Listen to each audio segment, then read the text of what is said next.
Hi everyone, my name is Tim Weigand. I work at the Avalon Theater for the Avalon Foundation, and welcome to Cocktails and Conversation, our spin-off of Plein Air Easton 2019's Coffee and Conversations. I went back and looked at the videos from this past summer, and the one thing I noticed is probably a little bit different. I also had a better tan this summer when we were doing this show. Plein Air Easton has grown to be the country's largest and most prestigious painting festival and competition, and because of that, we at the Avalon Foundation felt like we should try to continue the conversation longer than the 3 weeks that we celebrate Plein Air Easton typically every summer.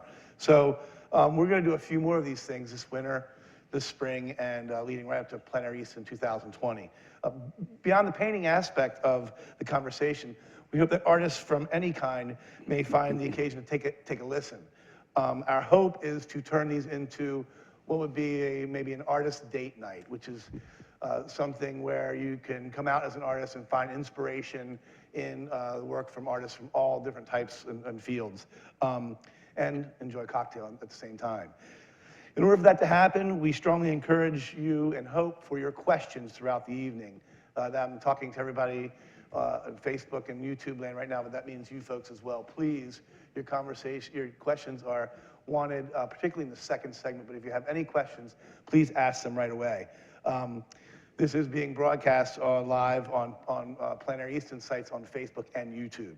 I have questions at the ready, but I'm a facilitator, just as Jess and Marie are over there. They are monitoring questions on the digital world and also have the microphones. So please raise your hand if you have any questions. I will also try to bring attention to any terms that may get people lost, me particularly, and try to clarify those so the conversation doesn't go past us. I'd also like to take this opportunity real quickly to thank PNC Wealth Management. PNC Wealth Management came to the Avalon to underwrite shows just like this, and we think it's really, really wonderful that they did that, and again, they came to us. Please think of PNC Management when you are thinking of your financial goals. There is a reception immediately following this at Nenny Tripp Gallery right there on Harrison Street. For you in digital world, it'd be hard for me to explain exactly where it is, but for you guys here, it's on Harrison, right adjacent to the Tidewater Inn. Thank you all very much for coming, and welcome to Cocktails and Conversations. We are here today with Mary Veiga, Stephen Haynes, and Thomas Bucci.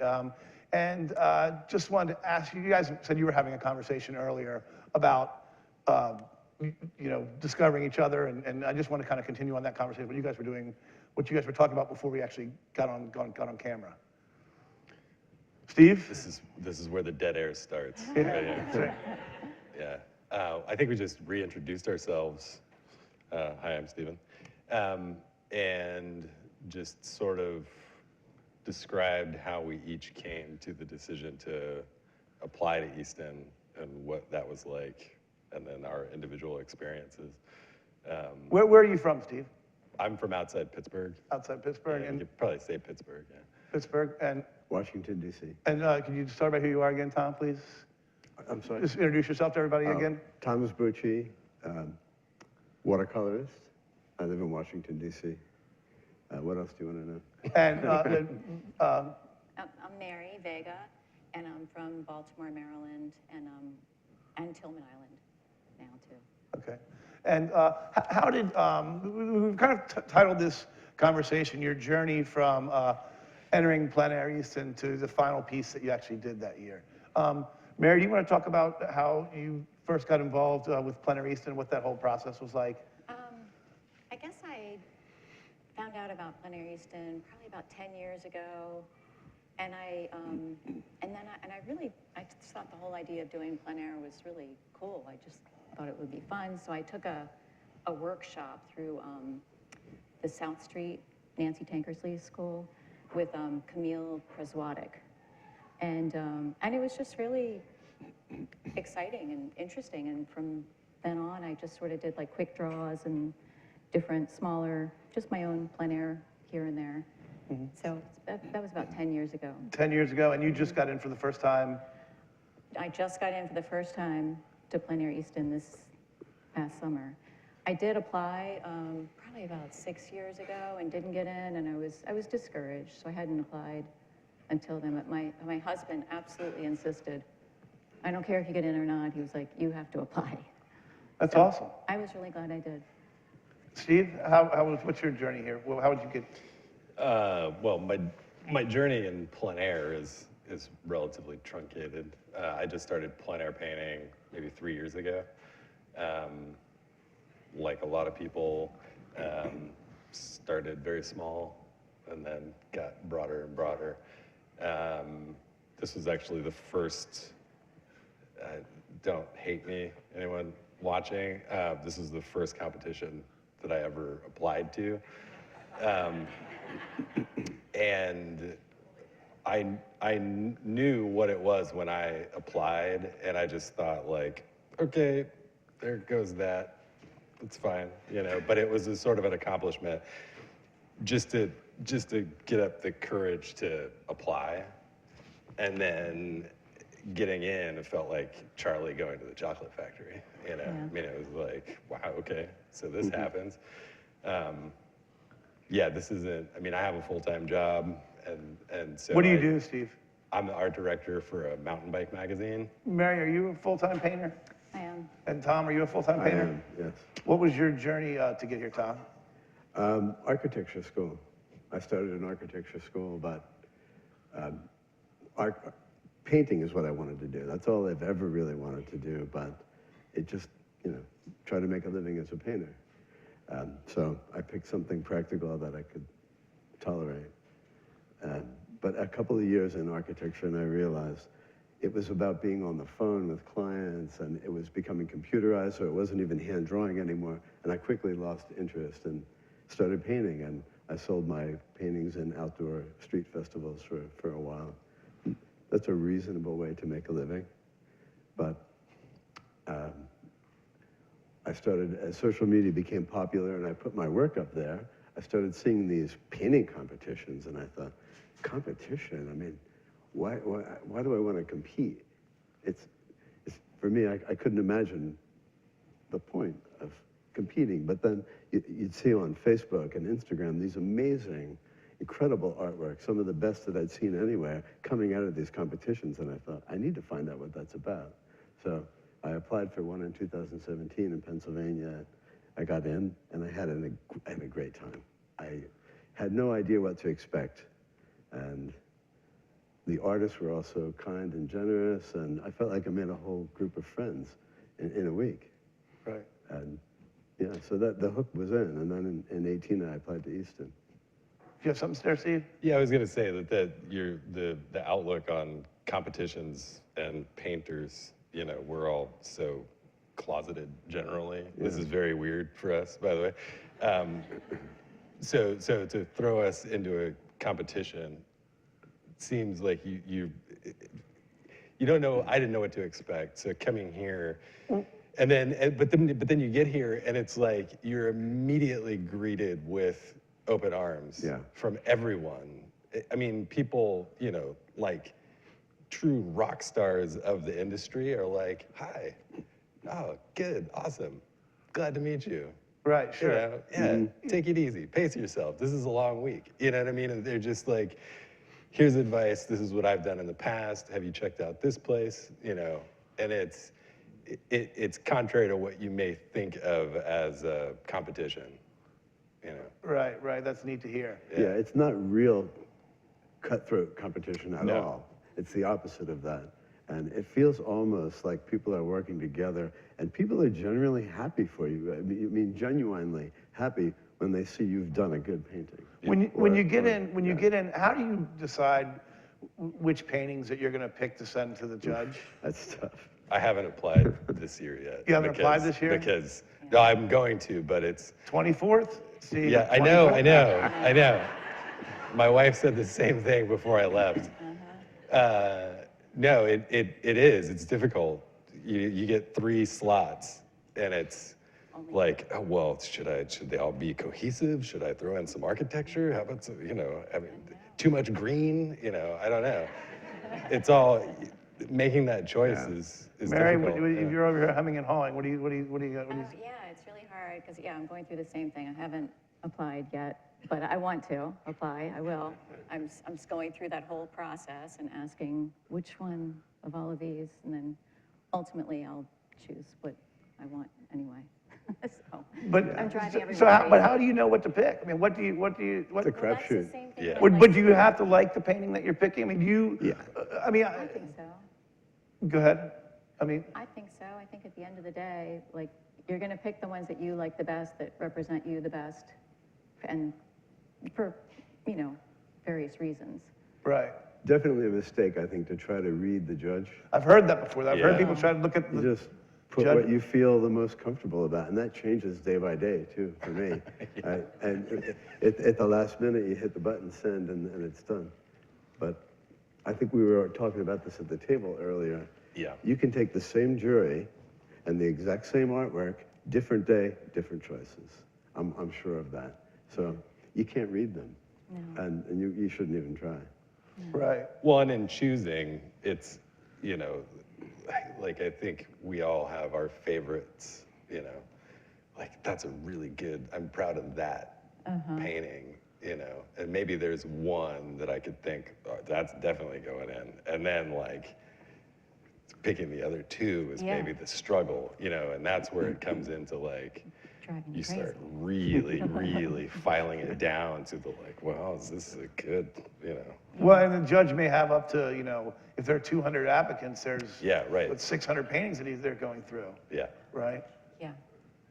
So you send off the application, and then you, and this is for people who maybe think about entering.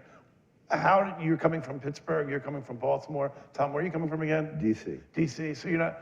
How do you prepare? What do you get set up to come over and do a plein air competition in Easton? You mean, what do you need? Yeah. Well, how do you get ready for it? Well, like clothing is an issue. Like if it's DC or the Eastern Shore, you don't need a whole lot of that.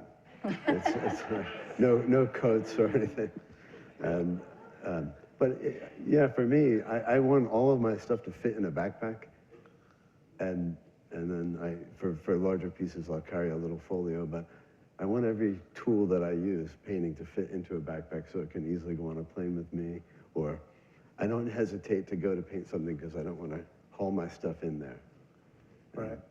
Mary, how do you prepare? Well, we have a house in Tillman, so at least I had, a place of my own to stay, so that was nice. You have to bring like a variety of canvases and different sizes, and then tone them all ahead of time too. So planning all of that, because you're just not sure, like if it's going to be a better composition, big, small, or if it's going to be a square, a rectangle. So you have to bring all sorts of things, and get all the brush. You can't have too much stuff, and then it has to be organized in your car. Right. Because your car is basically like your mobile studio for that week. Sure. And Steve, I understand that you you got in last year, and you did quite a bit of preparation. It had a big sort of preparation. Can you tell people about that? I think they'd find that kind of interesting. Yeah, well, there's a few things. I actually came and like reconnoitered Easton. It wouldn't be What was the word? reconnoitered. Reconnoitered? Yeah, I checked it out. said- I checked it out. Okay, that's easier. I said I was gonna. Prior to the event, so I'd never been to Easton, so I came like 3 weeks, a month prior, and just acquainted myself with like, oh, that's Tillman. You that's came here Oxford. 3 weeks before the Yeah, thing? yeah, just for an overnight. And by happenstance, I met Alan it's gone now, but South Street Gallery and Nanny Tripp, and they gave me some good advice. And so I had these touch points coming in, which really helped me.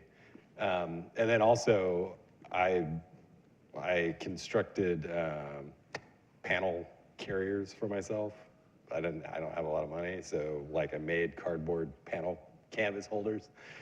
And then I also like to ride my bike. So I brought my bike and my trailer, and that was like my primary vehicle. So my canvas, my easel, my paints, and like lots of water and food could all fit in either my bicycle bag or my trailer. And then wherever I would drive the truck, unload, say Oxford, right? I found a nice shady spot, parked, took all my stuff out, loaded up on the bike, and then I was gone. And then I would just ride around on my bike all day, which did two things. It made me mobile, that I could stop anywhere immediately. And a lot of times when I'm driving and you're trying to find a place to paint, you see something and you're like, oh yeah, oh, but I can't stop here. Okay. And then you've got to like circle the block and find a place. So on bike, I'm like, stop, that's it, good, kickstand, and now I'm here. Yeah, and it kept me off the ground, and you know. How did it work out in the end result, and how did you end up doing last year? Really well. For a first time? Yeah. Yeah. How did it end up working? Did that preparation, that sort of, do you think that made a difference in the end of the week when you get to your final piece and what you turned in? For sure. I mean, for me, it all kind of went out the window as soon as I landed and was like, oh my God, I'm painting, okay. And you turn in your first paintings and you feel pretty good about them, and then you look at everybody else's and you're like, yeah, really start to doubt yourself. But yeah, That happens every year, by the way. the preparation really helps, because it puts your mind into something that's tangible. Rather than worrying about things that are out of your control, you can at least get all of your supplies together. You can at least get all of your clothes together. You can at least make all What of about the whole food idea of preparations. painting, say, if you're going to come here for 10 days, like you paint 10 days in a row and you're in grueling heat and that sort of Well, thing? not 10 days, but you're painting what? It starts on a Monday? Thursday. If you come to the early sessions, I yeah, think you yeah. can get up to like So 8 or Thursday. 9 days or something like Yeah, that. it's about Thursday to Thursday, right? And then I guess there's the quick draw. Right. Yeah. I mean, do you have to get ready for that in terms of that kind of? Yeah. Yeah. I mean, for me, leading up to it, I tried painting every day, just around the house, whatever. I mean, you try to paint every day anyway, but really dedicating to a practice of, okay, setup, breakdown, setup, breakdown, setup, breakdown, and get in the rhythm of like, I'm gonna have to do this for a week. Right, yeah. Yeah. We've had people say they actually they start jogging, and they'll start. Yes. Let's not go crazy. Yeah. And I guess maybe not all of us can, or as industrious as Steven, can bring a bike and build a sort of a crate to carry things in. But if you had, like, with 20/20 vision, is there anything that having done this once, that you can look back on and say, oh, I would definitely do this, make sure you do this, make sure you do this, looking back on it? Yeah. What? Yeah, one thing is I wouldn't spend a whole lot of time looking for things to paint. I'm sorry, say I that? think Yeah. it's a big mistake to spend a whole lot of time looking for the perfect thing to paint. You keep thinking, oh, if I go down the road, maybe the prize-winning painting will just fall right in my lap, and the time gets away from you, and if you spend too much time looking for a painting, I think you just kind of pick something and paint it. I brought my bike too, and it was fantastic. There's a great Yeah. bike trail that Yep. you can cover a lot of ground on, and I rode the bike just around town. I painted mostly in Easton, and the bike was perfect. Mary, anything that you particularly would say, looking back on 2020? We have a question coming up from the audience here in just 1 second. I guess I kind of like Tom's idea of like having everything that'll fit like in a backpack. I felt like I had a lot of stuff to carry, Right. and it just kind of is a little cumbersome. So just that, being a little more organized with that, and just like one big thing to carry everything in. Gotcha. Jess, you have a question? I guess what I would just say is, from a risk management standpoint, you both said you didn't have to train, but that you rode your bicycle around when it is 112 degrees here at Plein Air Easton. And while they're encouraging bike riding at Plein Air Easton, I guess I would say that I would not recommend that for all people who are participating without a certain amount of training. Did you find the heat really affected you while you were here? I was here in 18, and it wasn't that hot. That is actually true. Now Yeah. people do hate you as well for that. Did the heat affect you guys last year? I mean, you knew it was going to be hot. Was it more hot Yeah. than you expected? Yeah, I did Thursday I did Tillman Island, and then Friday was the orientation and the opening day, and I went out and painted.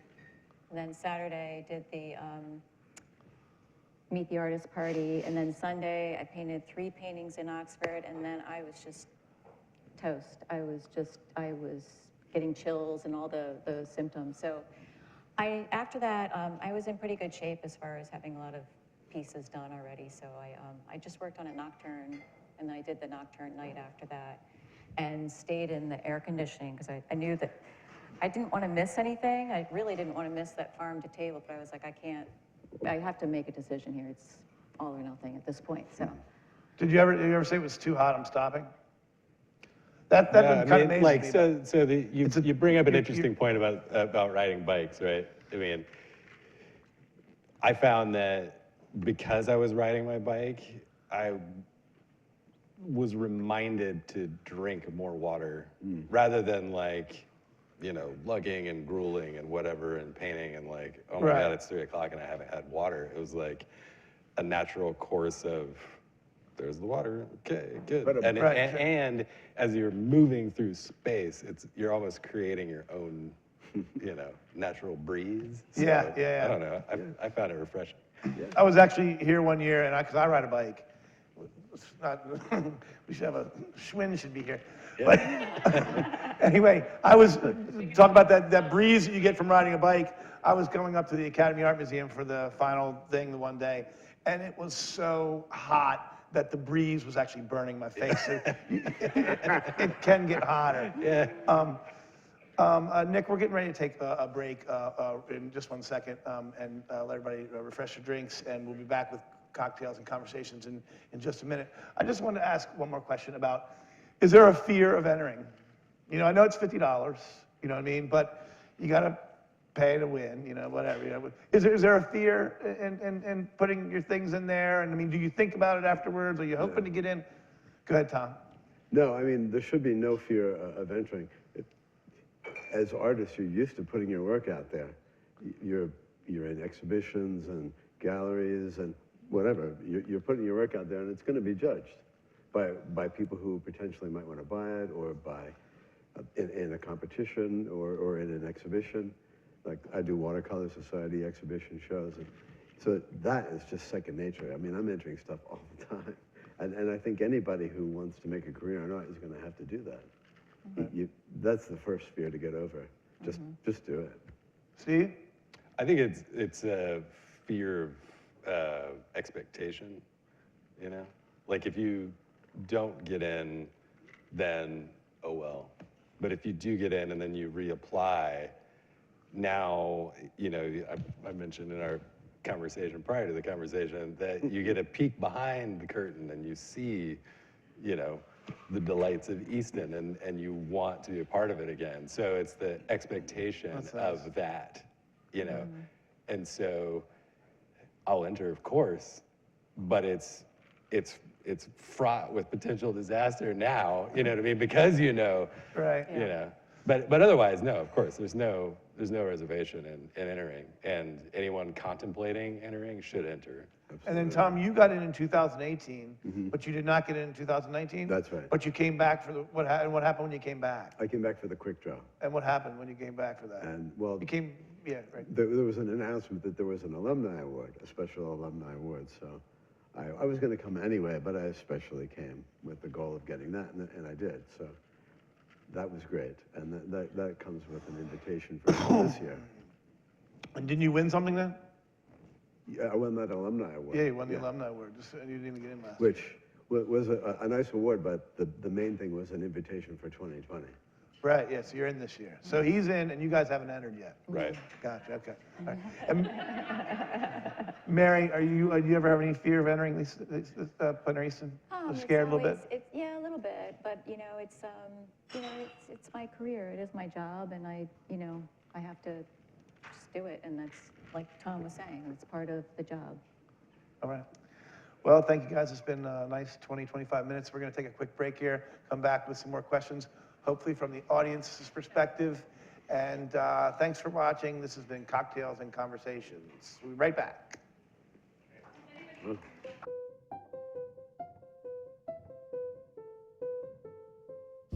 Hi, I'm Lori Putnam, and I'm here from Tennessee, but I'm painting in the beautiful Chesapeake Bay Maritime Museum this morning. It's a gorgeous morning. We even have a little bit of a breeze, and I've found a spot that I like because of the light and shadow pattern.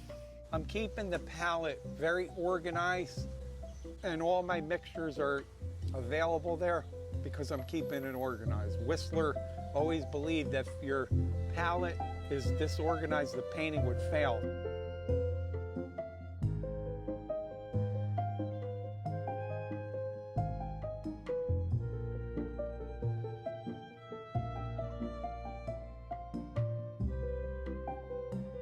And then what I could do is there's a white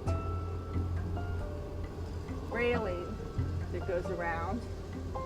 And again, I'm using the squeegee reductive. I'm just touching into the paint and it lifts off. I want to go ahead and start putting some of those ground plane really dark darks in here while this is still kind of damp. So I have some soft, less defined edges on the underside of that plant. Just try to grab little bits of the sky, which is a kind of a little bit of a thicker paint, and just kind of soften it into this tree line here. It's a little too hard-edged. Looks a little cut out and pasted on there.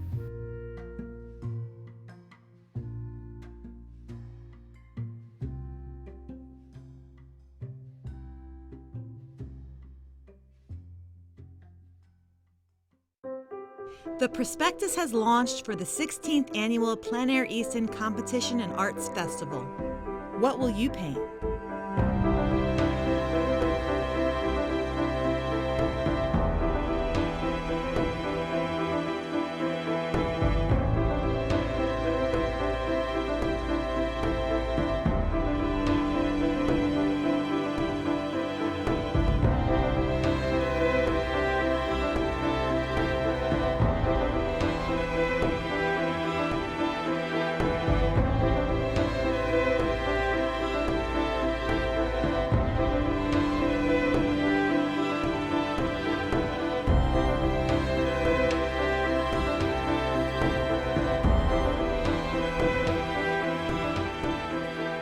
Apply before the January 24th deadline for your chance to compete in the largest and most prestigious outdoor painting competition in the country.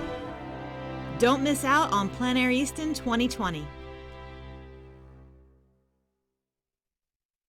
This Plein Air Easton special live event is brought to you by PNC Wealth Management, committed to putting you first. Visit pnc.com to explore what PNC Wealth Management can do for you.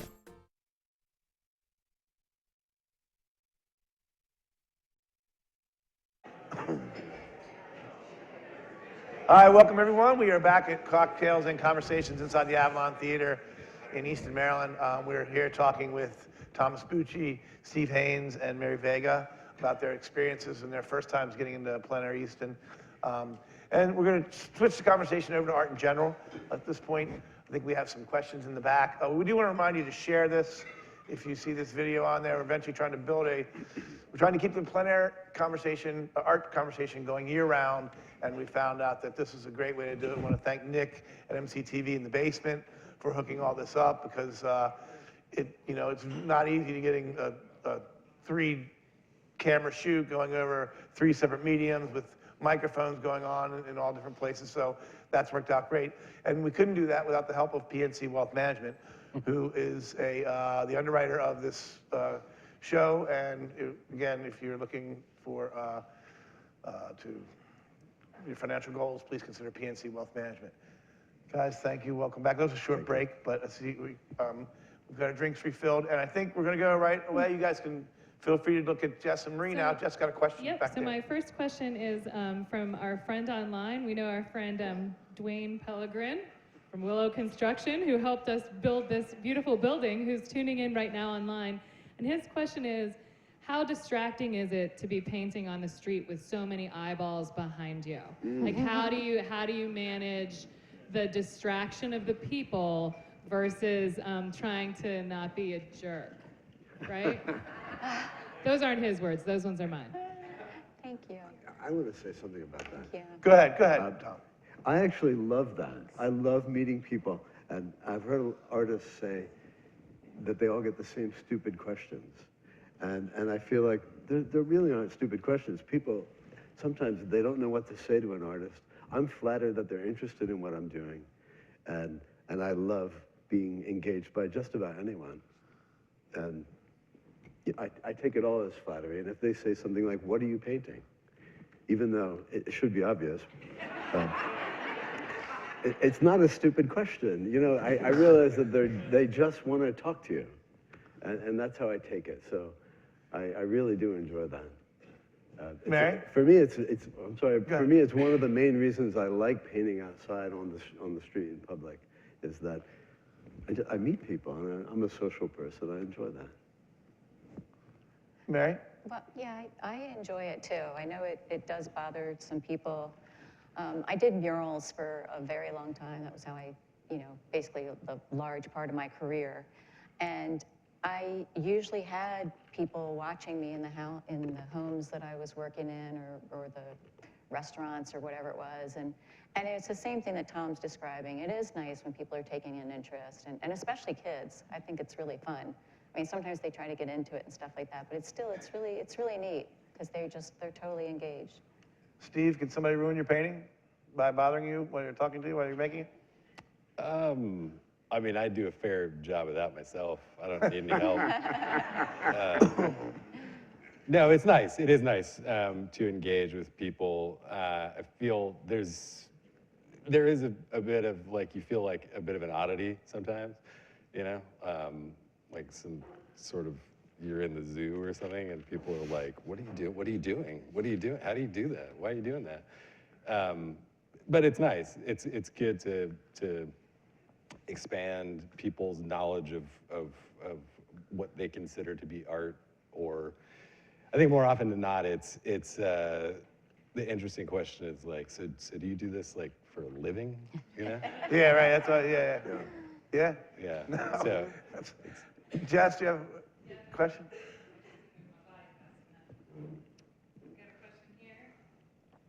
Yes, this is a question for all three artists. I would like to know how you felt that the experience of being at Plein Air Easton affected your career. Did you get any new collectors? Were you satisfied and happy at your sales? Anything else you'd like to remark on about that? It's a great question. Yeah. That they all had to be honest when they asked me, is there anything that you want to say before this? I said, just be honest. Well, I mean, Plein Air Easton's a great career opportunity for any artist. In what way, Tom? Meeting collectors, gallery owners. I don't know the statistics on this, but my guess is that collectors have come from all over to come to this event, based on the number of people that were here. This is my 10th event. This coming up will be my 10th Plein Air event. And it's not a lot by many of the standards of the painters who are here, but there's no event attended like this one. No event that I've been to gets this kind of attendance and this kind of patronage.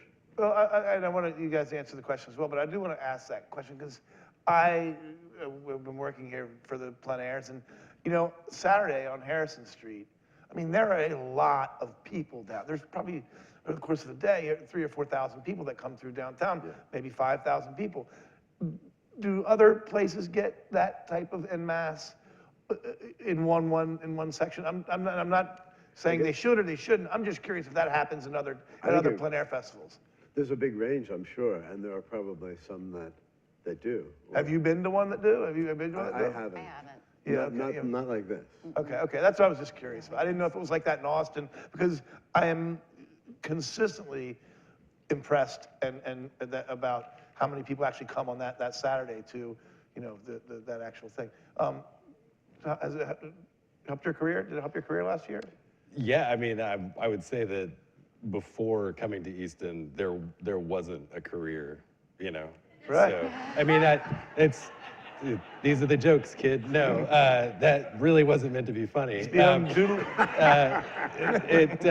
because I have a full-time job, and this was honestly taken up. I've made art forever, but Plein Air specifically was taken up as a means to interact with artwork for me, but also to get me away from the computer, which I spend far too much time in front of for my day job. And then it just sort of blossomed into this thing. And then since Easton, during Easton and since Easton, it's the potential, I see the potential there for the career change that I would love to have. So in that respect, it's like not opened the peephole in the door, it's like blown it off its hinges as far as like what is in my mind can be accomplished. Oh, good. Yeah, That's great. Congratulations. I have collectors in the audience, and it's awesome. No, it's thanks to you all and Nanny Tripp that that this has even occurred to me as a possibility. Awesome. Yeah. Mary?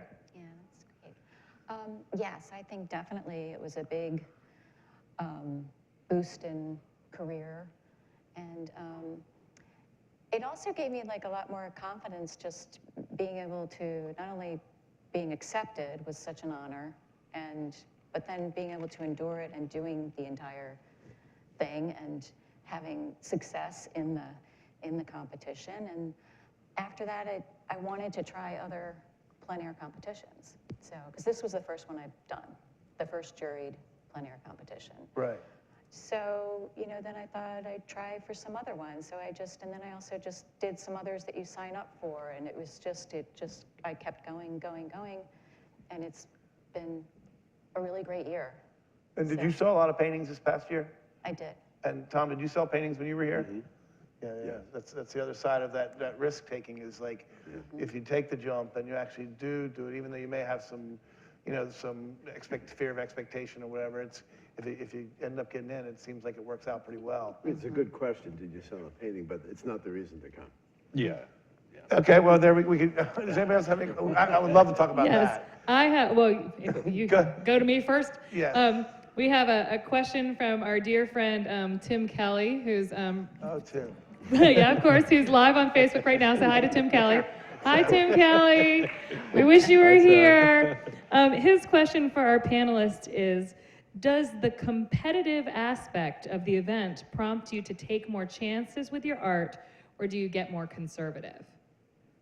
Are you putting yourself out there and pushing yourself, or are you painting in your own space where you feel safe?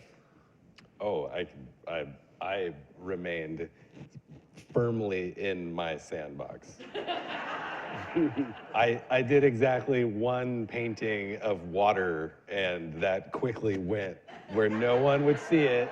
And then I found greenery and was like, okay, let's just stay here. So I mean, perhaps that'll broaden, as I grow into this thing. But no, for me, I quickly had my hand slapped off of what I was able to do. All right. Tom? Some of both. I think I started out doing paintings I was comfortable with, and when I felt I had at least 2 paintings that were competition worthy, then I took more chances. Right. That's a good point, too. It took more chances in the name of competition or in the name of just trying something different Just because I think the purpose for me of doing these events is to push myself. And not against other people, but against myself. To push myself to try something or just to be a better painter. Right. Mary? Well, and you get inspired by other people's artwork too, all the amazing artists that you're around, and so you get inspired to try some different ideas too. And but I totally stayed with my marshes, which is my go-to, and I stayed within like certain things that I was like, I know I can pull this one off, So Sure. for the competition. But now, yeah, I've been trying some other different things that I'm interested in, and But do you have is there a competitive thing that goes off in your head that is like, okay, I'm in this competition, it's totally subjective, there's nothing I can do about it, but is this different than painting when I'm just, painting and hoping to sell it in the gallery at some point? It's more exciting. It's more exciting. Yeah, it's sort of exciting to be here and to know that there's, I mean, I go out and paint all the time on my own. I've been doing that for years. I didn't even know it was called plein air. I was just painting outside. And but no one ever saw them. And so it's exciting to be here and know that there's a potential for everything that you're painting to go on public display. Right, right. Yes. First question, why is that spotlight right in my eye? Question about applying. Open to everyone there is, would you submit only plein air work, or would you slip a studio piece in there, not wondering whether the judge could tell the difference one way or the other? Sure. I want the truth. That's why you're in the spotlight, Stuart. Would you submit it? Are you slipping studio work in there? Absolutely not. I don't even know how to do that.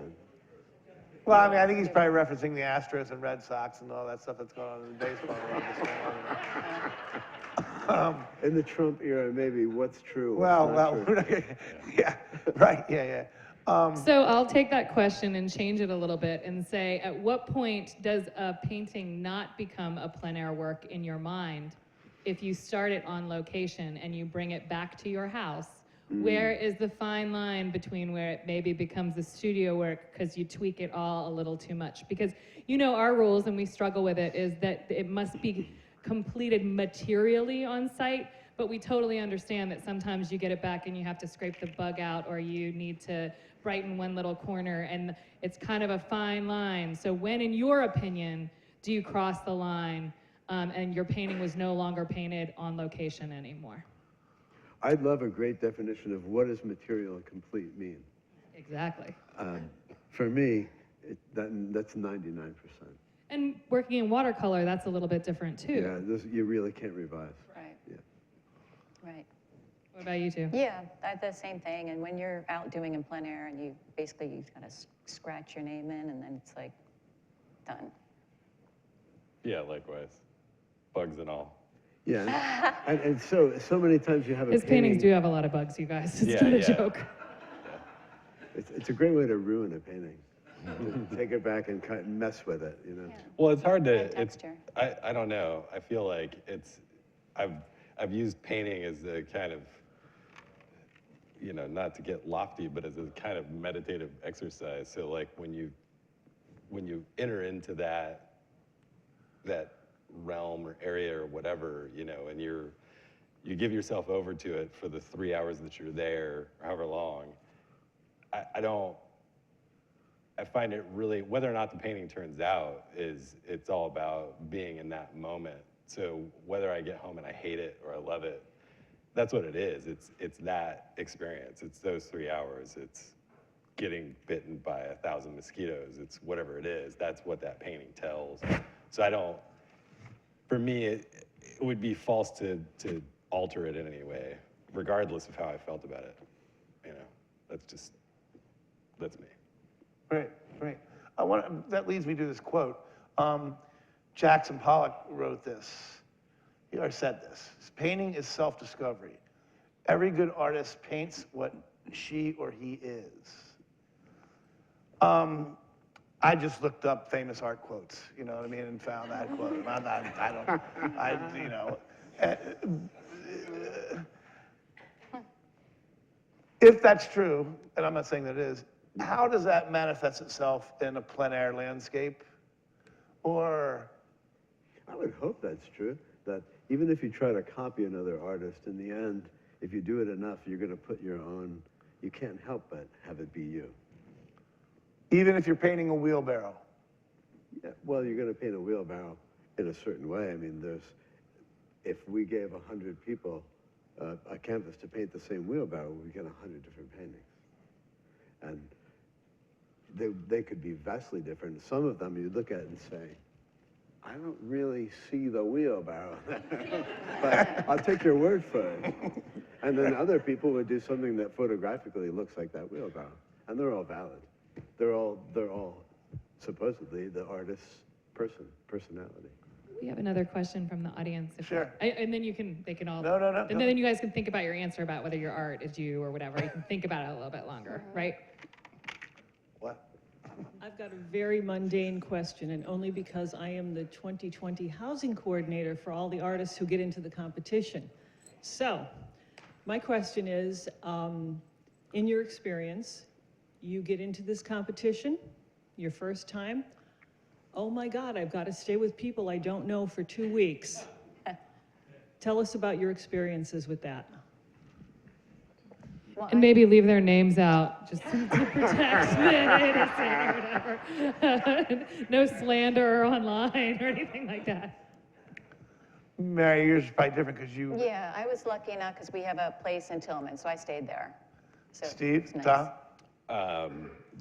The person I stayed with was actually, it's their second home and they were gone for the whole time. So it was like, you had the run of the place. It was like having my own place for, yeah, they came the last day and a half, which, I mean, at that point I was thoroughly wrung out. So it was odd in that I had already grown used to being there being in their house myself. by yourself. Yeah, but it was through no fault of their own. It was just, what I Sure. had grown accustomed to. But no, they were lovely. No problem. The housing coordinator wants to know. Oh, I like meeting host housing for the same reason I like planning outside. You meet people and you're in a different sphere for that period of time, and it's interesting to get to know a little bit about other people's lives, and they get to know about you, and I love that. But also, I was particularly lucky at Easton to have the best hosts I could imagine. Yes, Marie? I'm talking now. Okay. I have a question online from Noah, who is watching us via YouTube. And he would like to know what you would say to less experienced folks who are interested in getting into painting as a means of detaching from the day-to-day that we so easily all get caught up in. It's a great question.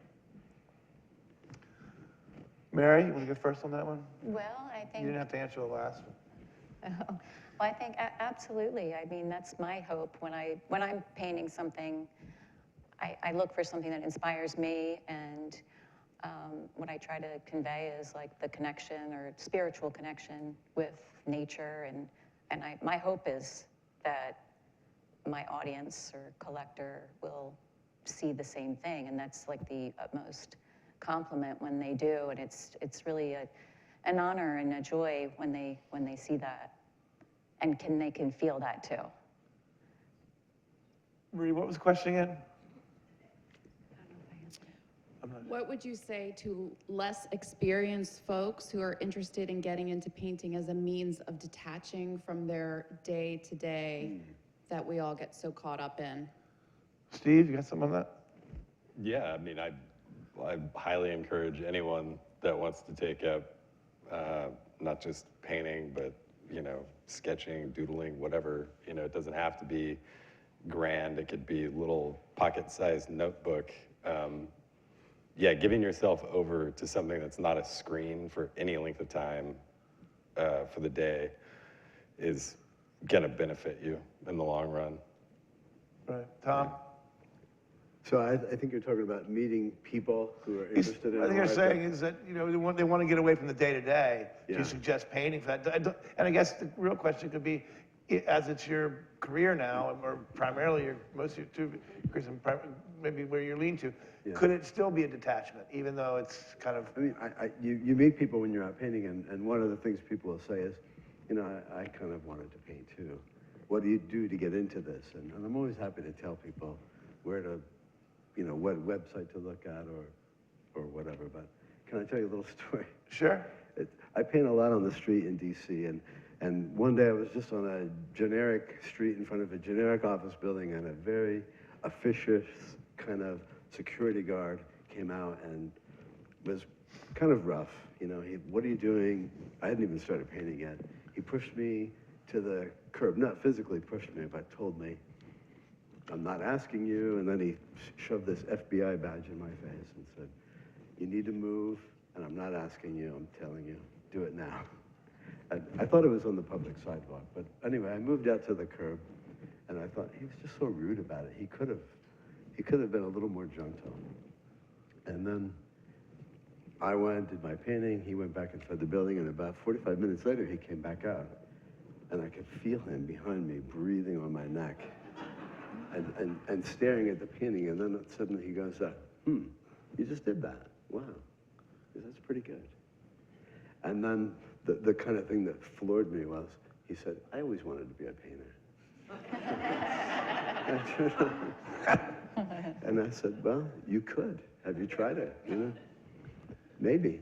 But I love the way art, or the way people regard an artist when they see you on the street. Even if you're not doing a very good painting, most people appreciate seeing that. Even a hard-nosed, kind of steely-faced security guard who's seen it all, you know, his softer side came out when he saw the painting.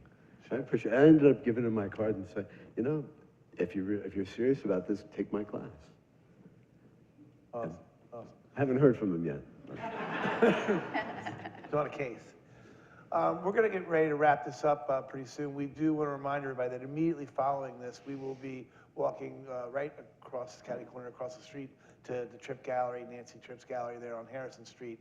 And before that, please stay tuned in YouTube land because we have a big announcement coming up about Plein Air Easton 2020 that Al Bond will be coming up here for in just a second.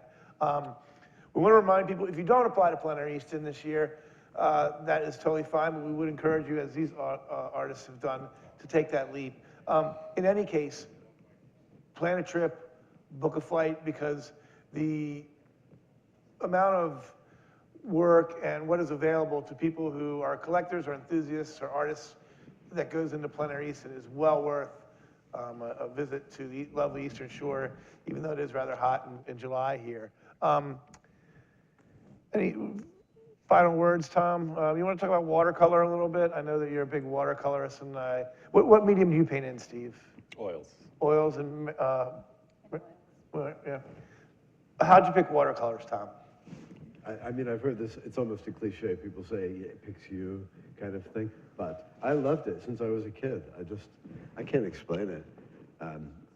I did a painting of, I copied a People magazine cover when I was 12 years old in watercolor, and it was a portrait of Elton John. And it won first place in the local town library competition.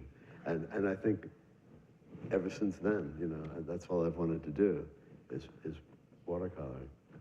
And I was telling Stuart this story last night, that even, you know, as the years went by, my father always tried to discourage me from painting and to do something serious with my life, that as I started to get success here and there, and I'd come home and kind of brag to them, and he'd say, yeah, I still like that portrait you did of Elton John. I think that was that's the best painting you ever did. Do you remember the first painting you sold, Steve? Yeah. What was that feeling like? It was good. I was 19, I think. Yeah. It's funny. I have a story. I hesitate to say the name, but I actually have a tattoo of it on my leg, whatever reason. Okay, I was 20 when I got it, and it's stuck with me all these years. But one of the other Plein Air competition artists this year was giving me stick about it, and even after I had told them the story, and then yeah, it was funny. A little hazing, it was fine. You're not gonna tell the story? What's that? Are you gonna tell the story? You can't. Yeah. Oh, yeah. No. So I was walking around with shorts, and you know, it's prominently on my leg, and they were like, "Oh, well, what is that?" And I said, "Oh, yeah, this is for whatever reason in my mind." Has anybody else seen the tattoo on your leg before? Yeah, lots of Can people. you tell us what it is? It's just a face. It's just a made-up face. Yeah. Okay. Anyway. Yeah. And they were like, "Oh, is that a self-portrait or something clever?" And I said, "Oh, no, but it was the first painting that I ever sold," not thinking that I'm at a painting competition, just answering truthfully. And then that devolved into laughter and, Oh, guy. yeah, pointing and laughing and whatever. Yeah. That's it was great. fine. That's a It was great fine. first painting story. Yeah, That's yeah, a yeah. really good. That's a double first painting Yeah, story. definitely. It's a really, really Definitely. good one. Mary, do you paint for the end user? Do you paint for the customer, or who do you paint for? Well, I do a lot of that because I did murals and decorative painting for so long, and then I do a lot of commissions and house portraits, and so a lot of times I know what they're looking for, but hopefully I don't think there's any way that you can paint something without adding some of yourself in there and your vision. Right. So yes, but that they want. Like they want their house to look like their house. They want they want an illustration in a lot of ways too. But it's nice to add a little something more fine art. Right. Well, I want to thank you three for sitting down with me to talk at our first cocktail and conversations. Again, thank the studio audience. Does anybody have any further questions before Al comes up here? Yes, we do have some questions back here. Yes, go ahead, Cindy. What's your question? Mitch, you can't do it without microphone. I can repeat it. Please run. The first time I've ever seen Al run. As you think back quickly to July 21st, as you were lining up and doing your final checkout paperwork, did you say, oh my God, thank heaven this is over, or, oh gosh, it's over already? Mary? When you were checking out, all the way from your entry to your final painting. Well, it's interesting because it was kind of like a bittersweet moment because it was like really hard. You were really feeling bad. Well, it was really challenging, the whole thing. But then when you see like how well you did, and then you're like, oh, I'm ready to keep going, Right. So, sure. Steve? Bittersweet. Yeah, definitely. It was similarly. You have the build-up prior to, and then the endurance test that is the week of Plein Air Easton, and then to have it be over, there was a definite coming down, Right. I mean, I won't go so far as to say depression afterward, but it was a definite wake. Yeah. Tom? Similar. Yeah. I was happy to have made it through the week and not make a complete fool of myself. So that was a relief. But then as soon as I got home, I was kind of wanting to be back. Right. I can speak for missed it right away. the Avalon staff, and that it's always a week or two that we never really know what to expect. And whenever you guys finish and leave, we always feel so incredibly fulfilled, and the town feels different for a day or two afterwards. So thank you guys for coming. Thanks for beautifying the area with your work. I want to introduce Al Bond. Come on over, Al, real quick. There's your camera. All right. I'm going to thank you all for coming to Easton and participating in this event. Thanks everybody out in their live and remote studio audience for being a part of it. This is a moment where Plein Air Easton is really trying to create a community that is more than just the days in July when we have a festival. And so events like this, we are launching right now a bi-weekly podcast so that we can keep that conversation going in a way that does not require launching the space shuttle, which is equivalent to what we're doing right now in terms of the technology involved, every 2 weeks, but keeping the conversation going among artists and among collectors and people who are interested in engaging in the arts as part of their life. So that bi-weekly podcast, we also are launching a big redo of our website, which includes a video server. There are pay-per-view and free videos that are a part of that, and none of that would be possible. Like, the Avalon is actually a tiny, tiny little nonprofit in the world, but we are really blessed to be the cable access television station for Talbot County, which gives us a lot of production capacity that allows us to reach farther and connect people in really dynamic and interesting ways. This is one that you guys, the two of you that haven't applied yet, might want to write down. This is also a moment where we are announcing the juror for this year's competition, and we're really very pleased to say that Julia Marciari Alexander, who is the CEO of the Walters Museum, is going to be this year's juror. She's a really incredibly dynamic person, and we're so happy to have her involved in our festival and making that connection. And just to give you it takes the whole village piece. The way that we made that connection is that the sponsor of this event, PNC Wealth Management, Will Baxham, who is the person in charge of charitable giving for PNC in the Mid-Atlantic, I called and said, we're really trying to think of somebody who is that dynamic person, and we want to find somebody who is not right local, but nearby, because we've never actually had a juror judge, she will be the judge next year, that has been from here.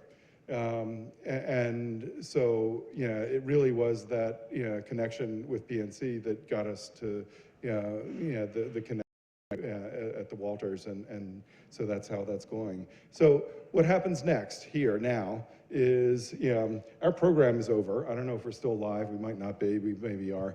But for those of you who are in the studio here, we are hopefully all going to make our way down to the Trip Gallery, and there's a reception there where you will get to see these guys work, as well as I think about 20 other Plein Air Easton alumni's work. And so we welcome you to all make your way half a block down the street to the Trip Gallery. Yes. And again, thank you all for participating. We're very grateful for you being here. And I